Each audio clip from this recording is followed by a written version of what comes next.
So one of the things that we're really good at is due diligence, because as the saying goes, an ounce of prevention is better than a pound of cure. And because of the experience that we had in the short sale game and also in the flip game, we know if we want a property or not.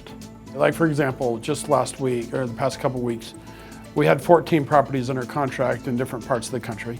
And by the time we got done with our due diligence on them, meaning we had people go out to the property to verify if they were occupied or vacant.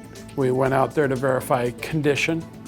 And we also had broker price opinions from our local real estate agent there tell us what it's worth. And then we go online and do our own research to see if their opinion matches ours. And so the due diligence process allows us to weed out the properties that we're likely to not make any money on or lose money on, or have it just be a bad deal, which is why we have such a high success rate on making money on the properties that we buy. So for example, this tape of 14 properties that we had under contract, we narrowed it down to 5, and we're closing on those 5 on Wednesday, this next week.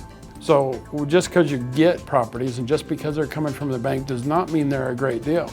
You know, like in the past, I had probably another 10 properties under contract, and I ended up backing out on all of them. And I was kind of bummed because I spent a lot of money on the due diligence, but they were bad deals. In fact, I was looking at one and I thought I was looking at the right property on Google Earth, but then I went to the county records to find out what was going on. Come to find out, the city had burned the home down 3 years prior because it was uninhabitable. And so now there's this note that is secured by a vacant property with no building on it.